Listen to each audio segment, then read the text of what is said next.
हर हर महादेव, जय भोलेनाथ। महाशिवरात्रि का हिंदू धर्म में विशेष महत्व माना जाता है। धार्मिक मान्यताओं के अनुसार इसी दिन देवाधिदेव महादेव और पार्वती जी का विवाह हुआ था।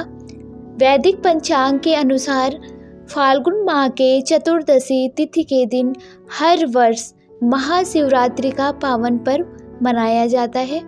इसीलिए इस दिन भक्त भगवान शंकर और देवी पार्वती का व्रत भी रखते हैं। पूरे विधि विधान से पूजा पाठ, खास तौर पर शिवलिंग का अभिषेक करते हैं और कई जगह पर तो भगवान शंकर की बारात भी निकाली जाती है। लेकिन क्या आपको पता है कि शिवरात्रि के पावन पर्व पर अगर कुछ विशेष चीज़ों को हम घर पे लाते हैं तो बहुत ही शुभ माना जाता है। तो चलिए आज की इस वीडियो में आपको बताते हैं कि कौन कौन सी सामग्री है जो कि आप अपने घर पर ला सकते हैं। साथ ही साथ आप यह भी जानेंगे कि इस बार महाशिवरात्रि का पर्व कब मनाया जाएगा, 4 पहर की पूजा का शुभ मुहूर्त कौन कौन सा रहेगा और प्रदोष काल का और निष्ठा काल का मुहूर्त कब से कब तक रहेगा। तो आइए सबसे पहले जानते हैं कि ऐसी कौन सी चीज़ें हैं जो आप इस दिन घर पर ला सकते हैं। तो सबसे पहली चीज़ है शिव परिवार। धार्मिक मान्यताओं के अनुसार महाशिवरात्रि के दिन घर में शिव परिवार लाना बहुत ही शुभ माना जाता है। आप अपने घर में एक तस्वीर ला सकते हैं या फिर आप एक मूर्ति भी ला सकते हैं जिसमें भगवान शंकर के साथ साथ माता पार्वती, भगवान गणेश, कार्तिकेय जी, नंदी जी और उनके गण भी साथ में हो। मान्यता है कि घर में शिव परिवार की उपस्थिति होने से आपके परिवार पर सदैव भगवान भोलेनाथ का आशीर्वाद बना रहता है। अगली चीज़ है पारद शिवलिंग। अगर आप घर पर शिवलिंग लाना चाहते हैं, क्योंकि बहुत से लोग शिवलिंग का अभिषेक या प्रदोष काल हो या चतुर्दशी का व्रत हो, शिवरात्रि का व्रत हो या सोमवार का व्रत हो, तो घर में ही शिवलिंग की पूजा करना चाहते हैं, अभिषेक करना चाहते हैं। तो शिवलिंग की यदि पूजा आप घर पर करना चाहते हैं तो पारद शिवलिंग सबसे बेहतर होते हैं और उन्हीं का आपको पूजन या अभिषेक करना चाहिए। तो अगर आप घर में शिवलिंग लाना चाहते हैं, उन्हें स्थापित करना चाहते हैं, तो आप महाशिवरात्रि के दिन घर पर पारद शिवलिंग लेकर आएं। ध्यान रखिएगा, जब आप शिवलिंग खरीद कर लाते हैं तो साथ में कोई मीठी वस्तु अवश्य लेकर आएं। यदि आप पारद शिवलिंग की स्थापना घर में करते हैं तो ना सिर्फ आपको भगवान का आशीर्वाद ही प्राप्त होता है, बल्कि घर के जितने भी वास्तु दोष होते हैं, काल सर्प दोष या पितृ दोष या कोई भी ग्रह दोष हो, तो वो भी दूर होता है और शांति प्रदान होता है। अगली वस्तु है रुद्राक्ष। महाशिवरात्रि के दिन घर में रुद्राक्ष लाना बहुत ही शुभ माना जाता है। भगवान शिव का स्वरूप माना जाता है। रुद्राक्ष को इसलिए अगर आप शिवरात्रि के दिन रुद्राक्ष खरीद कर लाते हैं तो विधि पूर्वक अभिषेक करके इसे घर में रखते हैं।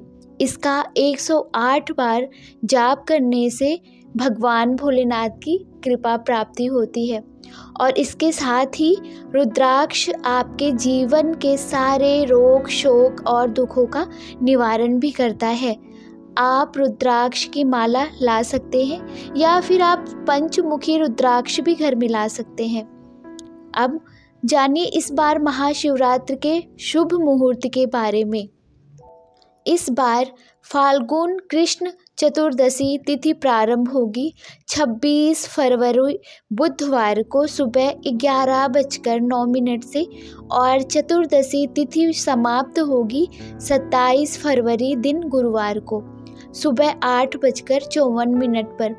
ऐसे में उदय तिथि के अनुसार इस बार 26 फरवरी बुधवार को ही केवल महाशिवरात्रि का व्रत रहेगा।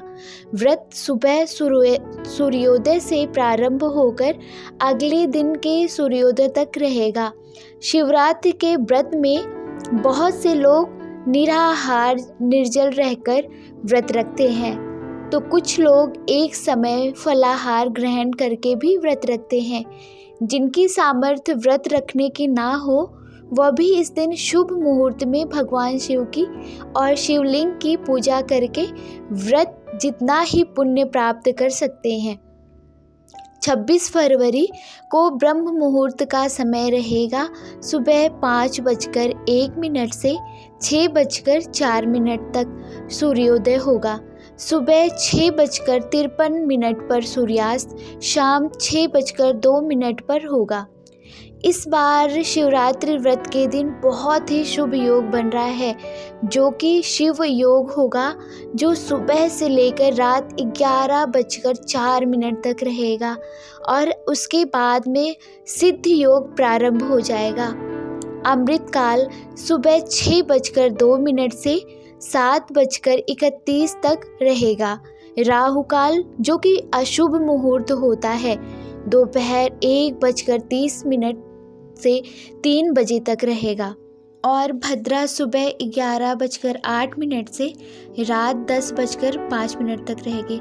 भगवान शंकर की पूजा 4 पहर में, जिसमें पहला पूजा का मुहूर्त प्रारंभ होगा 6:19 से 9:26 तक और पूजा का दूसरा पहर रात 9:06 से और 26 से मध्य रात्रि 12:34 तक रहेगा।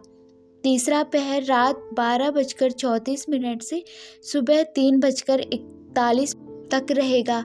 चौथा पहर पूजा का रहेगा 27 फरवरी गुरुवार को सुबह 3:04 से 6:48 तक। वैसे भगवान शंकर के भक्तों को इन चारों पहरों की ही पूजा करनी चाहिए। अगर 4 पहर में पूजा संभव ना भी हो पाए तो प्रथम पहर और अंतिम पहर के अलावा निश्चिता काल, मुहूर्त और प्रदोष काल में भी पूजा करनी चाहिए। तो 26 फरवरी बुधवार को प्रदोष काल रहेगा और सायंकाल 5:04 से 7:10 तक रहेगा। रात 12:09 से 12:59 तक शिव मंदिर में जाकर शिवलिंग का अभिषेक कर सकते हैं, पंचामृत जल अर्पित कर सकते हैं। अगर ऐसा करना संभव ना हो तो आप मानसिक रूप से भगवान शंकर के ओम नमः शिवाय मंत्र का सच्चे मन से जाप करके भी मानसिक रूप से पूजा शुभ मुहूर्त के दौरान कर सकते हैं। व्रत का पारण हमेशा अगले दिन जल चढ़ाने के बाद ही किया जाता है। तो 27 फरवरी गुरुवार को शिवरात्रि व्रत खोला जाएगा। सुबह 6:53 से 8:54 के बीच इस समय भगवान शिव को अर्पित किया गया प्रसाद ग्रहण करने के बाद सात्विक भोजन ग्रहण किया जा सकता है। और क्योंकि इस बार भद्रा का वास पाताल लोक में रहेगा, तो पाताल लोक में भद्र होने से पृथ्वी लोक पर अशुभ नहीं मानी जाएगी। ऐसे में भद्रा काल के समय आप पूजा पाठ कर सकते हैं, जलाभिषेक भी कर सकते हैं। लेकिन जो लोग भद्रा का बहुत ज़्यादा विचार मानते हैं तो उन्हें सुबह भद्रा काल लगने से पहले और रात को भद्रा समाप्त होने के बाद पूजा करनी चाहिए। धन्यवाद।